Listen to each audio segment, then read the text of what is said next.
Hi, I'm Judy Matesi with Athens Nutrition Culinary Nutritionist, and I am bringing you some sweet and sour tofu. So if you're not real familiar with tofu and you want to give it a try, it's an excellent plant-based protein. So it is about 9 grams of protein per serving, which is really good in the plant world. It's really just pretty much made from soy milk, is similar to making cheese. This is an extra firm tofu that I picked up at the market. What I did with this, which is a little bit different, is that I actually froze the tofu.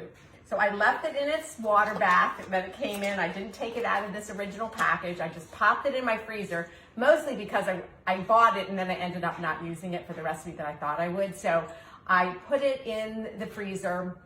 And then what I just did right now is I drained it. So I took it, I opened it up, drained any water that was in it, and then I took the tofu block and I just kind of pressed it with some paper towels just to get some water out of it. When you freeze tofu, it almost becomes a little sponge-like in texture, which sounds kind of weird, but it actually gives it a little chewiness, which can work really well in a lot of recipes.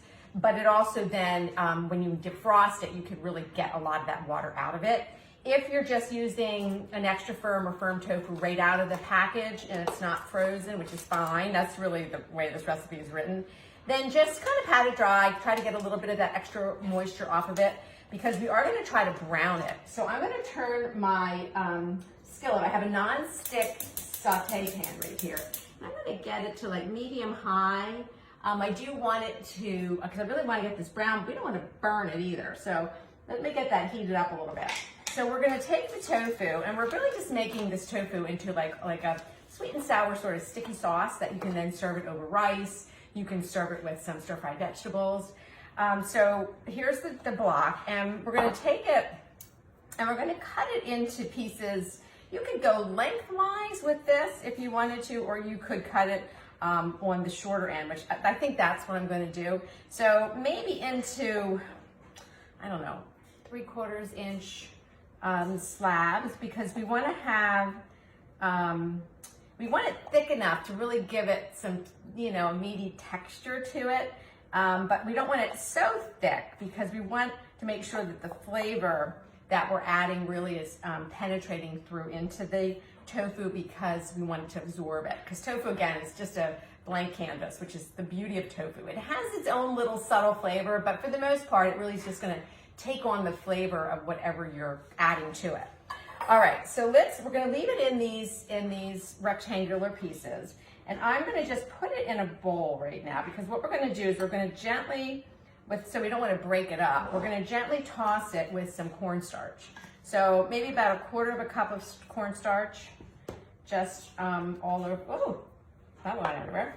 All right, all over. And then if you have like a canola oil or an oil that, just a basic vegetable oil, that's probably best for this recipe. I don't, so I'm just going to use my olive oil.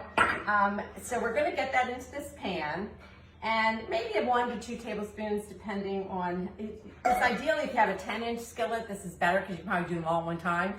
I don't. My skillet's probably more like an 8-inch as far as the non-stick. And I think when you're trying to brown tofu, you really do want a non-stick skillet, because if you don't have non-stick, it's going to stick. It's really tough to kind of to get it to brown enough that it ends up not sticking. All right, so we're just coating this just with the cornstarch. There's nothing else added. We're not adding salt, we're not adding pepper, we're not adding anything. Because we do want this to be absorbing the cornstarch, not absorbing, but we want the cornstarch to be coating this on the outside. And we don't really want isn't very much moisture, because we do want this to brown a little bit. All right, so let's start to put some of this in the pan. So you can hear, I don't know if you can, but when you're doing this, you want to hear a sizzle. All right, so we're just putting it in. We're going to do it for maybe 3 to 5 minutes per side of tofu. We're trying to get this tofu nice and brown. I don't know that I'm going to get, this one broke a little bit, so I guess I don't think I'm going to get it. I almost could get all of them in this pan, actually. I didn't think I would. Oh, you know what? I think I actually can. So if 8-inch pan, I guess is fine. The original recipe called for a 10-inch. Okay, let me just pull that off. And I'm just going to rinse my hands. And you want medium-high heat. You kind of have to watch this a little bit because we want it high enough that we're browning the tofu, but we really don't want to burn the tofu either. The nice thing about this recipe as well is that this recipe is a gluten-free recipe. So that is wonderful because we're using cornstarch here, not flour, to help brown this. And the other thing that we're adding is we're using tamari, which is a gluten-free soy sauce. So I cook with tamari all the time because I prefer to do that. And then I know if I'm making anything that requires a soy sauce that I know that it's gluten-free for anybody that might need that. Okay, so let's pull this over and we just wipe the cornstarch that kind of flew everywhere when I tried to measure that out. All right, so now we're going to make the sauce that's going to go into this pan once the tofu is browned up a little bit. And it's very simple. So it's 1/3 cup of water, and then it's everything almost by the tablespoon. So it's about 1.5 tablespoons of the tamari soy sauce. And soy sauce is very salty. And because of that, I really often want the flavor and that, you know, richness of the flavor from the soy sauce, but I don't always want all the sodium that comes with it. So I typically do buy the less sodium soy sauce. This is, 28%, which is interesting. 28, not 30% less sodium, but it helps. It's still salty, but at least it lowers it a little bit. All right, then we're going to use some hoisin sauce, which is a little on the sweet side. So we're getting, this little sweet, and I'll show you the sour here in a minute. And there's about 1 tablespoon of the hoisin sauce that goes in. And then we're going to use about 1/2 tablespoon of sesame oil. This is a toasted sesame oil. It kind of has that nice toasted red color, which is going to be a little more flavorful than, you can see sesame oil that's not toasted, which is pretty much looks like just any vegetable oil. That's not going to have as much flavor as the toasted sesame oil. So if you really want that sesame flavor, I would go with the toasted. Now we're going to use about, maybe like 1 tablespoon of honey. See if I have about that in here. I'm trying to finish this one up. Yeah, it's about 1 tablespoon. All right. And then for the sour component, you could use a couple of things. You could use rice wine vinegar if you have that. You could use even an apple cider vinegar if you wanted to. I am experimenting with black vinegar. I've come across a couple of recipes that have called for it. So I had a hard time finding it, so I ordered it online. And it's really a type of vinegar that's fermented with grains. So it's this, and I take this back. I was just saying that this is gluten-free. I forgot that the black vinegar they use wheat bran to ferment the vinegar. So if you want this to be gluten-free, just use like a rice wine vinegar. That would be the way to go. All right, so that's what gives it its black. And the black vinegar just has this really nice, rich flavor. It tastes like vinegar. It's not that different than, other vinegar. Well, it is different than other vinegars, but it has that vinegar flavor, or that tartness, but it has just a richer, and again, I'm going to use that word umami flavor, but it does. So that's what I loved about it. And so we're going to use about, maybe about 1 tablespoon of it, and that's going to help cut that little bit of that sweetness from the hoisin and the honey that we used. Okay, so let me just grab some tongs because we're going to want to flip this now. So I think these are could probably go a little bit longer. I'm going to actually add a little bit more olive oil gently. A little too much in there. A little more olive oil to the pan, just because I want this to brown up, and I think it just needed a little bit. I think I started with about 1 tablespoon of olive oil, so you probably are going to need about 2 tablespoons to really help this to brown. Let me just see, this one on the end wasn't real brown, but the one in the middle might be. So yeah, they're browning up. I'm going to go ahead and flip them. They could probably go a little bit longer, so that was maybe 3 minutes or so on that one side, so probably 5's a little bit better. Maybe I'll just let them get a little bit browner on the other side. So if you can see, they're a little golden. They're just starting to get a little bit brown, but you can keep them on as long as you want them. I'm just speeding it up a little bit just so that we can get through the video. So all right, so we have our sauce. So I'm just going to stir it around just to try to just dissolve the honey and to mix in that hoisin sauce as well. So we're just going to give this a little stir. All right. And again, this is going to be a nice, I love to cook with tofu, and sometimes you just want to have something ready in your refrigerator that you can pull out and then use it in different dishes during the week.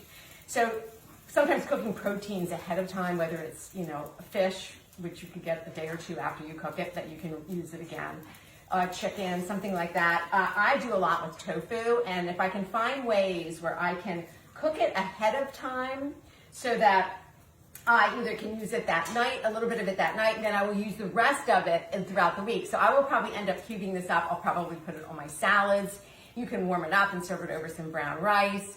I might even just, if I have just, chopped up vegetables, I might do a quick little stir fry of those vegetables and then toss this tofu into it for like a quick lunch or dinner. But then that way I sort of have this tofu that I can add to my meals, throughout the week, because I'm sort of cooking it off, and I'm not really cooking anything else with this right now. So I'm not making this necessarily for a complete meal right now. I'm just kind of getting it. It's sort of one of these little prep tips that you can do ahead of time, maybe on a Saturday. All right, so these are starting to brown up. I'm going to go ahead now. I'm going to turn the heat down a little bit. So what we're going to do is we're going to add the sauce that we just made, and we're going to pour that right over and into the pan, and it's going to sizzle. Because that's a hot pan.